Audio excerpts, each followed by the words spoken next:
আজ আমরা সার্কেল বা বৃত্ত সম্পর্কিত থিওরেম বা উপপাদ্য 32 নিয়ে আলোচনা করব। উপপাদ্যটি হলো, ব্যাস নয় এরূপ কোনো জ্যায়ের উপর বৃত্তের কেন্দ্র থেকে লম্ব অঙ্কন করা হলে ওই লম্ব জ্যাকে সমদ্বিখণ্ডিত করবে। ইংরেজিতে লিখলে উপপাদ্যটি হবে, if a perpendicular is drawn from the centre of the circle on a chord that is not diameter, that perpendicular will bisect the chord. এই থিওরেমটি প্রমাণ করার পূর্বে আমরা একটি নোট পড়ে নেব, যার ফলে তোমরা এই থিওরেমটি আরো ভালোভাবে বুঝতে পারবে। চলো আমরা নোটটি পড়ে নিই। নোট, আমরা এখানে আরএইচএস কনগ্রুয়েন্স অর্থাৎ আরএইচএস সর্বসমতা সম্পর্কে জানব। অর্থাৎ এখানে আমরা দুটো সমকোণী ত্রিভুজের সর্বসমতা সম্পর্কে আমরা জানব। আর বলতে কি বোঝায়? আর বলতে বোঝায় রাইট অ্যাঙ্গেল অর্থাৎ সমকোণ। এইচ বলতে বোঝায় হাইপোটেনাস বা অতিভুজ। আর এস বলতে বোঝায় সাইড বা বাহু। আমি প্রথমে এখানে একটি সমকোণী ত্রিভুজ অঙ্কন করলাম, তারপর আমি আর একটি সমকোণী ত্রিভুজ অঙ্কন করলাম। দেখো, এই দুটো ত্রিভুজকে আমি এমনভাবে অঙ্কন করেছি, এই দুটো ত্রিভুজ মিলে আমার একটি ত্রিভুজ কিন্তু তৈরি হয়েছে। এবার আমি এদের নাম দিয়ে দিই। এই বিন্দুটির নাম দিলাম ও, এর নাম দিলাম এ, এই বিন্দুটির নাম দিলাম বি, আর এই ও থেকে এ বি বাহুর উপর ওডি হচ্ছে লম্ব। তাহলে দেখো, এখানে দুটো সমকোণী ত্রিভুজ আছে। একটা হচ্ছে ও এ ডি, এটা একটা সমকোণী ত্রিভুজ, আর একটা হচ্ছে ও বি ডি, এটা হচ্ছে আর একটি সমকোণী ত্রিভুজ। আমি ধরে নিচ্ছি এই বড় ত্রিভুজটার ও এ ইকুয়াল টু ও বি, অর্থাৎ ও এ বাহু আর ও বি বাহু পরস্পর ইকুয়াল। আমি যদি এখানে ছোট ছোট ত্রিভুজ দুটো সাইডে আলাদাভাবে এঁকে নিই, তাহলে দেখো এরকম একটা ত্রিভুজ পেলাম, যেটা হচ্ছে ও এ ডি, এটা একটা সমকোণী ত্রিভুজ। আর একটি সমকোণী ত্রিভুজ আমরা আলাদাভাবে আঁকলে পাবো, দেখো ও ডিবি বা ও বিডি। এই দুটো ত্রিভুজ মিলেই আমার এই গোটা ত্রিভুজটা তৈরি হয়েছে। এবার সর্বসমতা দেখাবার জন্য আমরা এক্ষেত্রে দুটো কন্ডিশন দেখাবো। আমরা সাধারণত জানি সর্বসমতার ক্ষেত্রে তিনটে কন্ডিশন দেখানো হয়, কিন্তু সমকোণী ত্রিভুজের ক্ষেত্রে আমরা দুটো কন্ডিশন দেখাবো সমকোণ বাদ দিয়ে। কেন?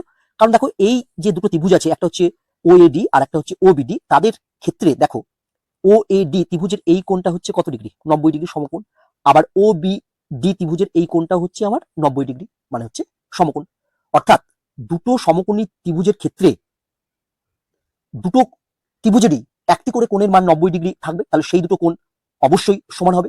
তাই সমকোণী ত্রিভুজের ক্ষেত্রে সর্বসমতা দেখানোর জন্য আমাদের সমকোণ দুটো ইকুয়াল সেটা দেখাবার প্রয়োজন পড়ে না। তোমার যদি মনে হয় যে তুমি দেখাবে, তাহলে দেখাতেও পারো। তাহলে এবার দেখো কিভাবে আমরা সর্বসমতা দেখাবো সেটা দেখি। সমকোণী ত্রিভুজ ও ডি এ, অর্থাৎ ও ডি এ মানে এই ত্রিভুজটা, এবং সমকোণী ত্রিভুজ ও ডি বি মানে এই ত্রিভুজটা, এর এক নম্বর দেখো আমরা লিখতে পারি ও এ ইকুয়াল টু, দেখো এখানে ও এ ইকুয়াল টু আমরা লিখতে পারবো ও বি। দেখো আমরা যেহেতু ত্রিভুজ ও ডি এ আগে লিখেছি, তাই ও ডি এর কন্ডিশনটাও আগে লিখবো, আর ও ডি বি যেহেতু পরে লিখেছি, তার যে কন্ডিশন আসবে সেটা পরে লিখবো।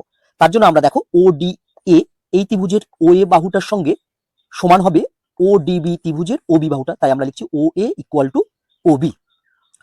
দুই নম্বরে দেখো আমরা দেখতে পাচ্ছি এই ও ডি এ এই ত্রিভুজের ওডি বাহু আর ও ডিবি এই ত্রিভুজেরও ওডি বাহু একই, অর্থাৎ দুটো ত্রিভুজের ক্ষেত্রেই ওডি হচ্ছে আমার কি না সাধারণ বাহু।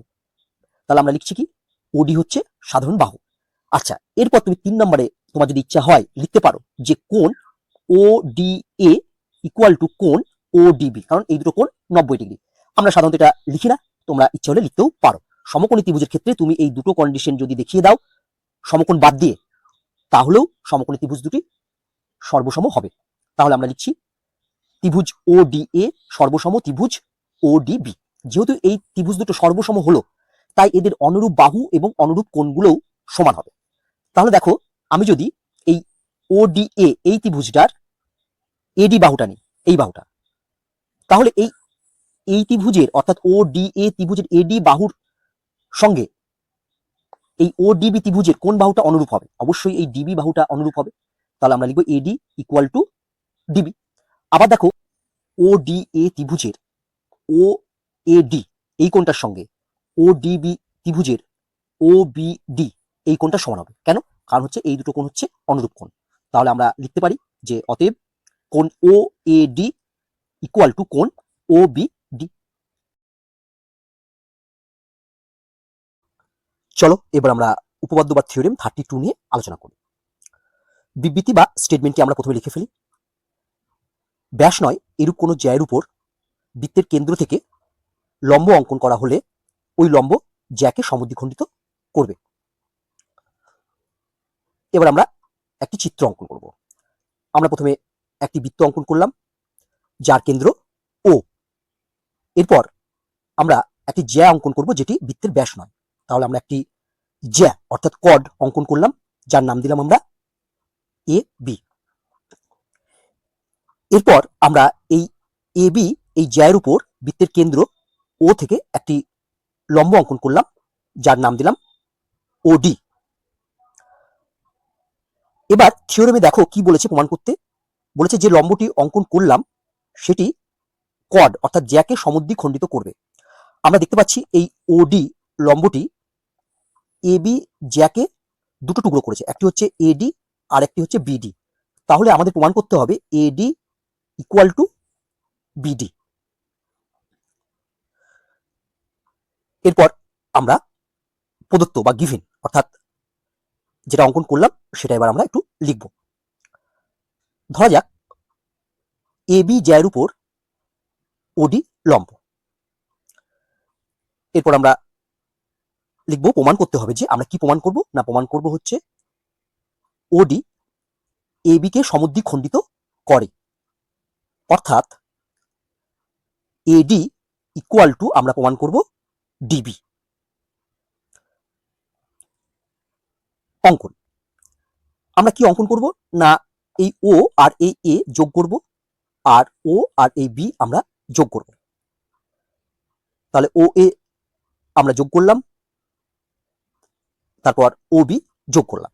তাহলে অঙ্কনে আমরা লিখে ফেলি ও কমা এ ও ও কমা বি যুক্ত করা হলো। প্রমাণ অর্থাৎ এবার আমরা প্রমাণ করব যে এডি ইকুয়াল টু বিডি। আমরা নিচে আরেকবার ছবিটি অঙ্কন করে ফেলি। প্রমাণ যেহেতু ওডি লম্ব এবি, দেখো এই যে ওডি আমার এবি কর্ডের উপর বা জ্যায়ের উপর লম্ব, তাহলে এই কোণটা 90 ডিগ্রি হবে, আবার এই কোণটাও আমার কত হবে না 90 ডিগ্রি হবে। অর্থাৎ এখানে আমরা দুটো সমকোণী ত্রিভুজ পেয়েছি, একটা হচ্ছে ও ডি এ আর একটা হচ্ছে ও ডি বি। অতএব ত্রিভুজ ও ডি এ ও ত্রিভুজ ও ডি বি সমকোণী ত্রিভুজ। সমকোণী ত্রিভুজ ও ডি এ ও ত্রিভুজ ও ডি বি এর ও এ ইকুয়াল টু ও বি। কেন ও এ ইকুয়াল টু ও বি হবে? কারণ ও এ আর ও বি হচ্ছে ও কেন্দ্রীয় বৃত্তের ব্যাসার্ধ। আমরা জানি যে যে কোনো বৃত্তের ব্যাসার্ধের দৈর্ঘ্য সমান হয়ে থাকে।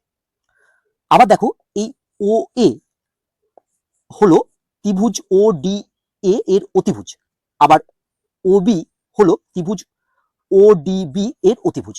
তাহলে আমরা লিখতে পারবো অতিভুজ ও এ ইকুয়াল টু অতিভুজ ও বি। পাশে আমরা ব্র্যাকেটের মধ্যে লিখে দেবো যে একই বৃত্তের ব্যাসার্ধ। আবার দেখো ত্রিভুজ ও ডি এ এর ক্ষেত্রে ওডি বাহুটি হলো লম্ব, আবার ত্রিভুজ ও ডি বি এর ক্ষেত্রেও ওডি বাহুটি হলো লম্ব। অর্থাৎ আমরা দেখতে পাচ্ছি উভয় ত্রিভুজের ক্ষেত্রেই ওডি বাহুটি লম্ব। তাহলে আমরা বলতে পারবো যে ওডি সাধারণ বাহু। তাহলে আমরা বলতে পারবো সমকোণী ত্রিভুজ ও ডি এ এবং সমকোণী ত্রিভুজ ও ডি বি সর্বসম। তাহলে আমরা লিখবো অতএব ত্রিভুজ ও ডি এ সর্বসম ত্রিভুজ ও ডি বি। যেহেতু এই ও ডি এ এবং ও ডি বি ত্রিভুজ দুটি সর্বসম, তাহলে এদের অনুরূপ বাহু এবং অনুরূপ কোণগুলি সমান হবে। তাহলে আমরা যদি অনুরূপ বাহুগুলিকে সমান করি তাহলে আমরা লিখতে পারবো এডি ইকুয়াল টু ডিবি। তাহলে আমরা লিখছি অতএব এডি ইকুয়াল টু ডিবি, এরা হচ্ছে অনুরূপ বাহু। তাহলে দেখো এডি ইকুয়াল টু আমরা প্রমাণ করে দিলাম ডিবি। তার মানে প্রমাণ হয়ে গেল যে ওডি এই লম্বটি এবি জ্যাকে সমদ্বিখণ্ডিত করেছে, তাহলে আমরা লিখে ফেললাম যে প্রমাণিত। আশা করি বিষয়টি তোমরা ভালোভাবে বুঝতে পেরেছো।